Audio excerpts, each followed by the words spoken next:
Plugin of the week is the iZotope Alloy 2.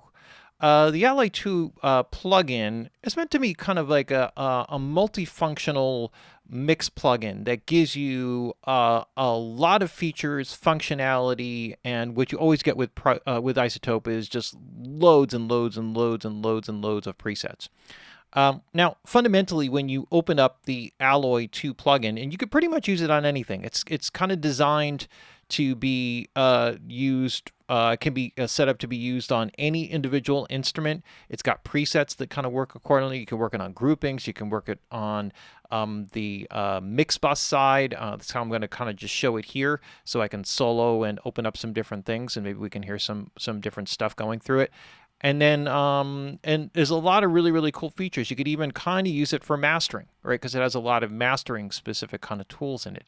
And what I like about this plugin is that it's like a really, really great toolbox that you can use to really, you can get an enormous amount of functionality out of this. Let's just kind of put it that way. In other words, you may not be able to afford like a huge bundle of plugins or a big bundle of plugins. And this really gives you like excellent powerful tools. You got an EQ, you got a transient shaper, an exciter, 2 dynamics modules, a de-esser, and a limiter.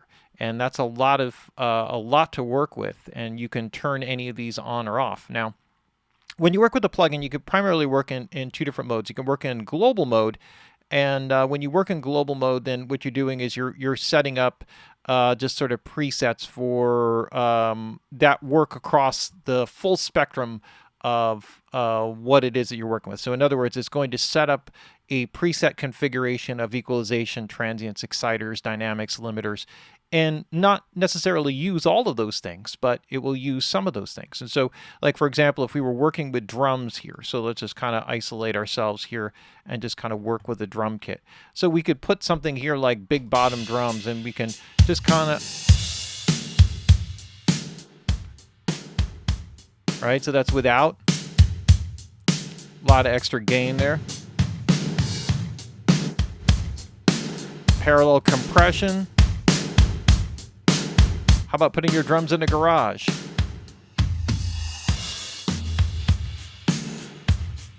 Massive rock drums.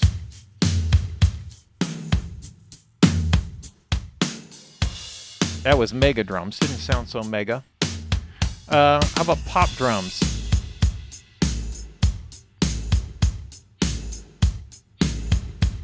Roomy blues drum. Maybe that's like a soul thing. That's subtle indie drums, by the way.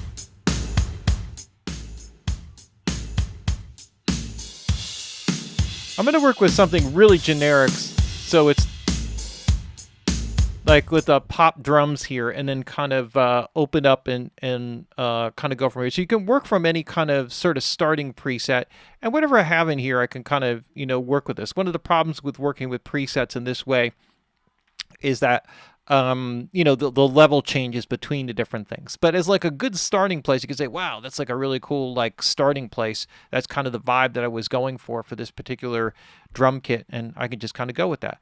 I could also work on a module basis, and so here, like for example, now I can open up presets that are specific to EQ. Or if I open up my transient shaper and click on here, then I can open up presets that are transient shaping presets, and et cetera, with an exciter, and do the same thing. So I have levels of presets that work within the individual components that I can add to this as on the module side or modular side. And then on the global side, it can work for an overall setup that gives me everything. Now, if I go to the overview menu here, it's going to show me what I have enabled here. The transient, you got the equalizer up top, the transient shaper, the exciter, the dynamics, and the limiter. And this gives me the ability to adjust the settings here, the main settings right from this main window. And if I decide that I want to work on something a little more specific, then I'll click on here in the transient section, and I could see here in the transient shaper, it's a multi-band transient shaper. And I could turn that off, and I could work just in a mono configuration or in the multi-band configuration. And there's just so much stuff that you can do with here. So let's just start like by going through like the EQ settings. And just real quick, there's a couple of the things here. we have basically some basic gain controls, for input and output.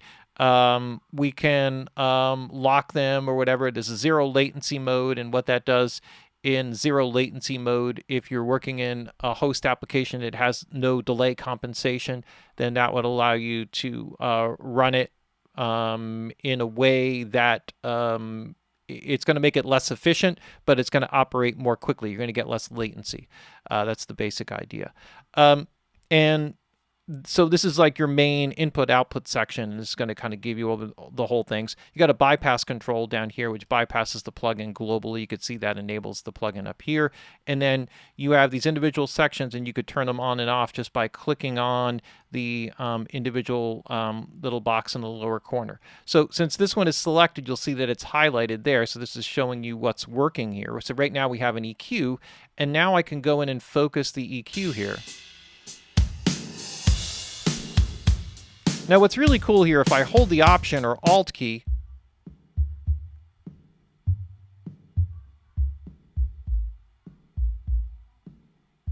I can actually tune in and find a very specific frequency area if I wanted to do a boost. Now there are a couple of handles here. This allows me to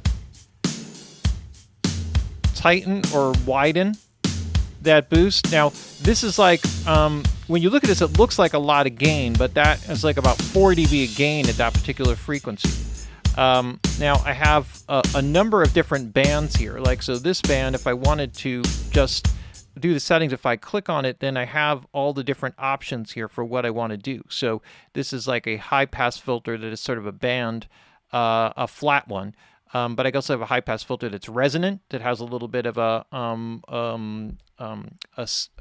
boost on the end of it, at the beginning of it, a sharp, right, for real sharp, heavy cutoff, a brick wall, which goes straight down. So I have some options here in terms of the way that I work it. And then I also have different characteristics for the EQ, bell and vintage bell. The vintage bell, when you boost or cut, it gets sharper or closer, narrower as you cut more. As you boost more, it gets wider. Things like that. There's low shelves, different types of low shelves. So here on this guy right here, if I right click, then you can see I have a high shelf, and this is set to be an analog shelf, which gives it this kind of boost, what they would call a Pultec kind of air boost, right? Where it actually is a very broad sweep in terms of the way that the shape of the filter works. I could go to a vintage thing which flattens out a little bit more, so you could see that, or I could go here to a high shelf that's resonant, and then if I kind of work from within here, if I adjust the Q, I can make it, I can get all kinds of other resonant or crazy characteristics. So there's a lot here that you can kind of work with. So I'll just kind of stay with the analog thing. Oops, that was the low shelf. Let me go. All right, let me go with the vintage here and just kind of work this a little bit. And then I also can, you see how this Q control works very differently than it would for a resonant kind of thing. So we can see here that this is a dip. If I want to narrow the Q on this, I could do that. I could select so let's just take a quick look at what a vintage bell would look like.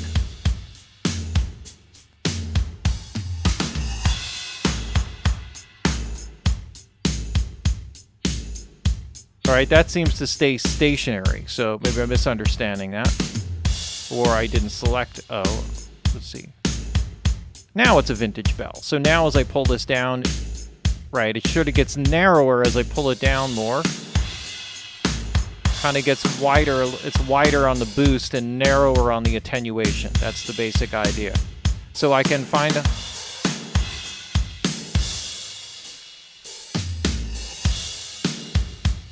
And then again, I can alt-click, right, to kind of find the frequency area. So if I find a particular frequency area, if I'm scooping and I just want to do something, and I wanted to do something there, I just double-click, and now I create a band there. And then I can right click and create the filter shape that I kind of want to work with here. So it's like I want a low shelf, I want a low bell, low vintage bell.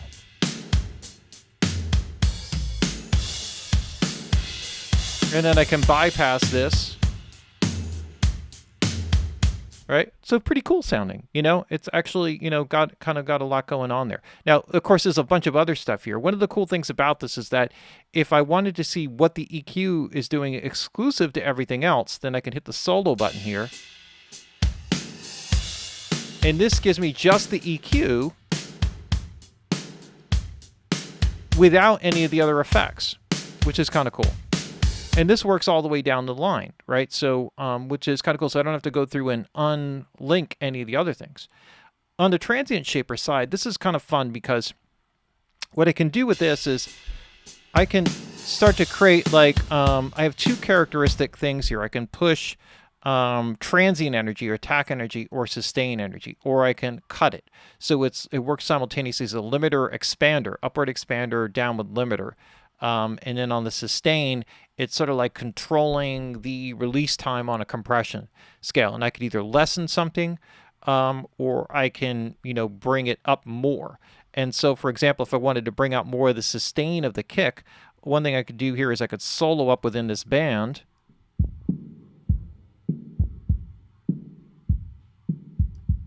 And then push the sustain.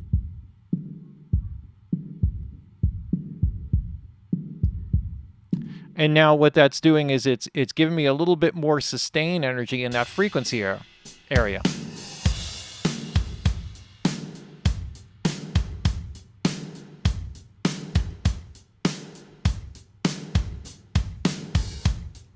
Right? So that's which is something that's kind of, it's just really cool. Like on the top end, if I want more punch, then I can solo up this area here, work.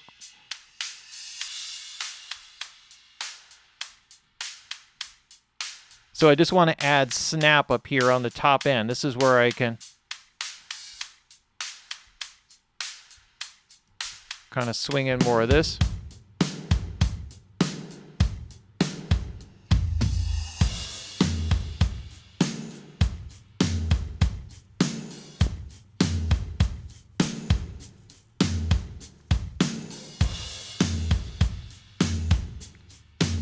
There's some weird things that were going on there in that mid band.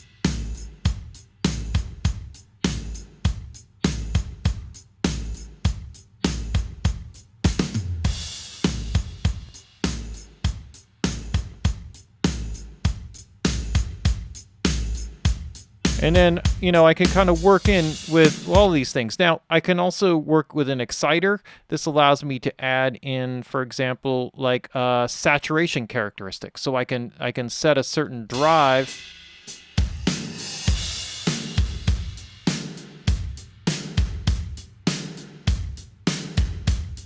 More tape-based characteristic. Retro.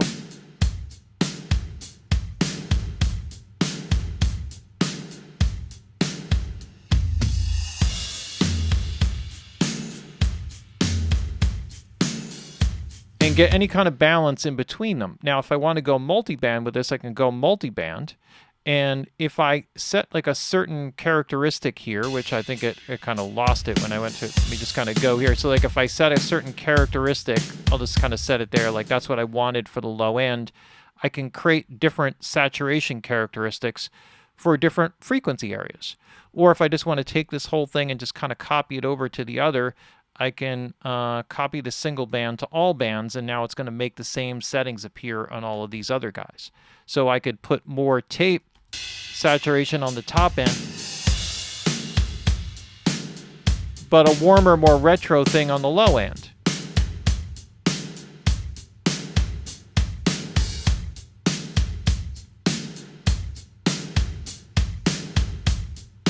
And that allows me to create like different characteristics all of across all this. So it gives me a lot of control in terms of the way that I work it. So that's the exciter. The cool thing about, there's plenty of things that to work with also with the dynamics. if you go to, there's like a series of controls here. The options give you all the different parameter settings. So this allows you like default setups and things that work with each of the different setups here. I'm going to kind of leave that for a second. In the options, that's the options menu, excuse me. The history menu is like an undo list of all the things that I've done. So I can kind of go back and kind of work from there. In the graph mode, I can see an actual flow chart. So I can actually move dynamics around. Like if I want the compressor or the EQ to appear after my compression or after my exciting or tonal shaping, then I can move and change the order of anything that I want here. There's also a really cool thing here which allows me to run my dynamics channels, because I have 2 of them, in parallel. So this allows me to run like a hyper compression channel and have like a normal compression channel running in parallel. And so this allows for, more control over what I'm doing here. Now, the top band will be the main signal path, and this will sort of be the parallel path. So it's kind of, I believe that's the way that it kind of lays out. It's like the one with the arrow. So that's like the main signal, and that would be the parallel signal.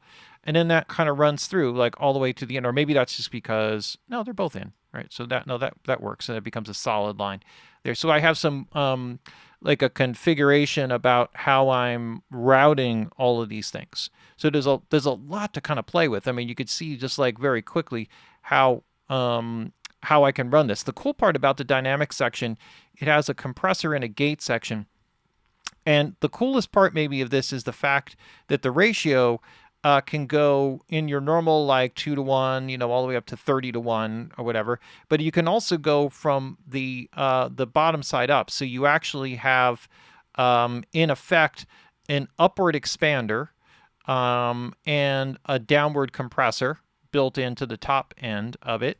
And then on the gate side, you have an upward expander, meaning that signals below threshold get pushed up, a low-level compressor, basically, and a downward expander. So I have these 4 options. So if you followed like any of the advanced mixing courses or the courses that I teach, I talk about 4 types of dynamic processing: upward compression, downward compression, upward expansion, downward expansion. And these are all represented here just by doing inverse ratios. So it gives you a lot of control. You can run side chain signals in coming through the key input of the host application. You got threshold settings to kind of work with this. You can meter in peak or RMS. You can work in a vintage mode or digital mode. I'm not sure exactly what vintage it emulates. You can work with hard or soft knee characteristics. So it also has an auto gain makeup, right? So you can kind of work. So we can kind of work with this and without getting into like a whole big thing here, because that is really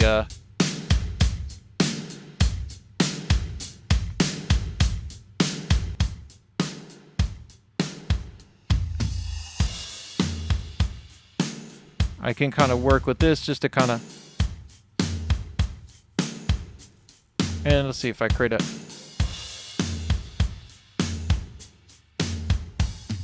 and you can see the characteristics here, but if I wanted to push a little low-level compression, I could also do this.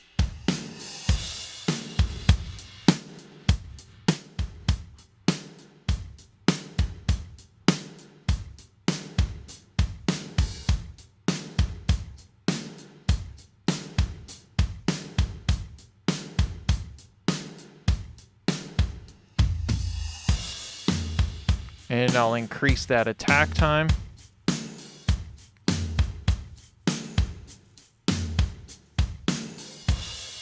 Maybe I'll make it like really fast.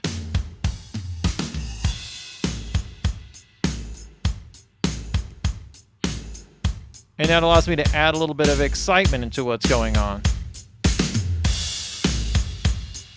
And then, of course, I got, like a secondary compressor, which I have run in parallel. I could do a de-esser for vocals. You can see here, there's like a lot of flexibility in terms of like the way that you can work with this. And there's also a limiter on the back end. This is really cool because, and actually all of the dynamics have this if you set up the display. So as you're running signal, you will actually see the compression. So let's go to,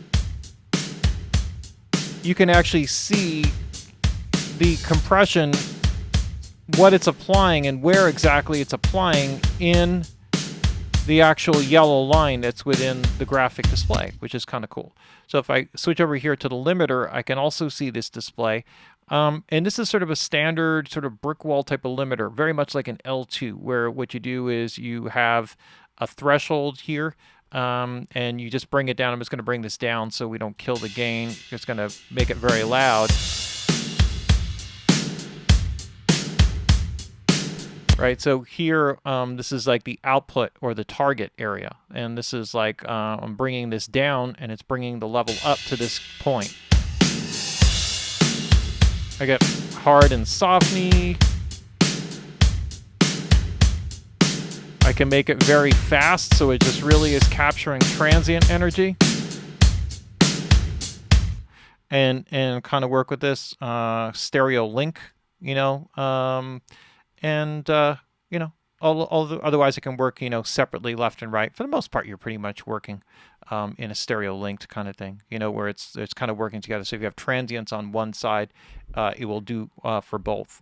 But that's kind of the, you know, that's kind of the vibe with it. It's really, there's so much into it that you can get. There's a lot of depth in here, and you get a lot of value for the money. So it's a pretty cool one, you know, a lot of flexibility, a lot of options, and, you know, with all the iZotope stuff, they really get in depth with their plugins. It's hard to do short demos or demonstrations of their stuff because they're very feature rich and very preset rich, which I think is very valuable to a lot of people, especially if you're kind of, you know, like trying to grab onto some things quickly from a production standpoint. You throw it on, I want this sound, you call up the preset that most closely matches it, boom. You kind of got a really good working starting place for something, and then you can kind of go in and tweak it later.